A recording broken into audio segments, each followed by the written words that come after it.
that going, family. Come on. You guys must be tired. Are you tired? Because I heard San Francisco gets lively than this. I just heard about it. Yeah. So check it out. If you keep these claps going, like Oprah, I'm gonna give everybody a brand new car. You a brand new car. Brand new car. Come on.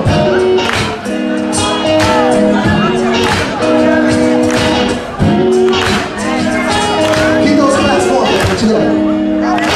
Lord, I've really been real stressed, down and out, losing grip.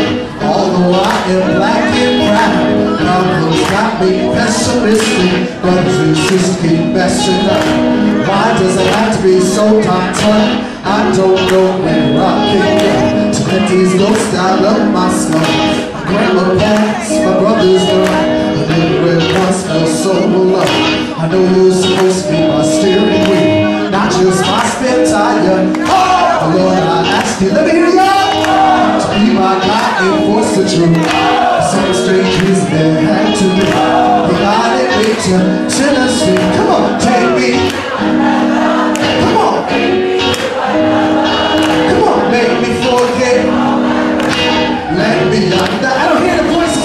When you all came out, and we were talking about this earlier with the dreads, earthy look, talking about the South, you know, those were things that at the time, if you think back to '92, and I mean, you had Miami bass, but I'm talking about, you know, bringing back that old Southern feel that people often reminisce.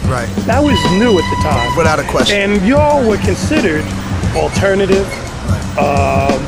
It was unusual. It wasn't, some people even said it wasn't even hip hop. I remember those conversations. I remember that too. Now here we are, 2009, and it seems like a lot of people trying to catch that vibe. And now it's something that, you know, I mean, it's part of the green movement and all these different things. How do you feel about that?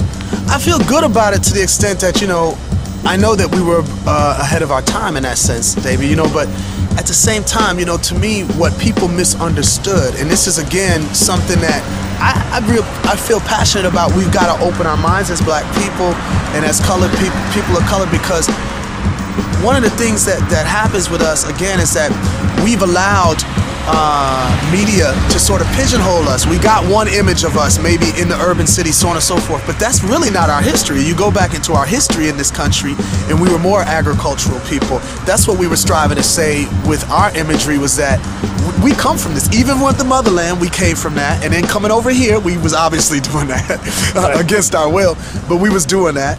And the point is that we was connected to nature in that way in the first place, and so that's what we were striving to say. And I think what people didn't understand, you know, we got that thing like hippies and all of this, and people didn't understand that no, we're not hippies. Even if you're from New York, your ancestors weren't from New York; they were from the South.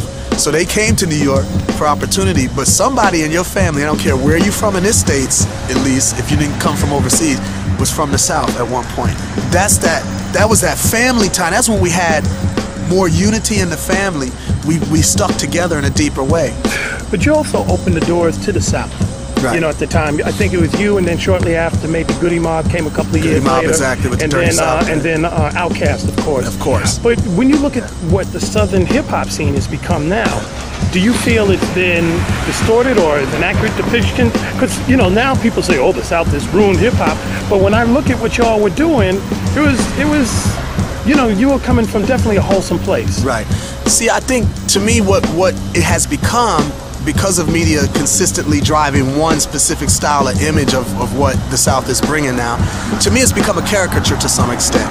You know, you got your pimp juice, you got your, you know, your crunk juice and all of this stuff that's coming from the South now, and your strip club, that whole world. But there's so much more that's still going on from the South. I really appreciated Outkast because they brought a serious musicality. I mean, you know, the whole Dungeon family brought a serious musicality to hip-hop from the South, and I feel like we had a part to do with that, you know, even before they were on the scene. But that's what the South is a lot of times about as well. You know, you can't ignore the fact that a lot of people in the South are from a church background. Well, churches, organs and bass and drums, I mean, that's like part of the pillar of the South. And so I appreciate the fact that Outkast and people like that brought that. I do feel like now the whole Dirty South movement is just too narrow-minded, meaning you only see sort of one style of it, and you don't get to see as much diversity.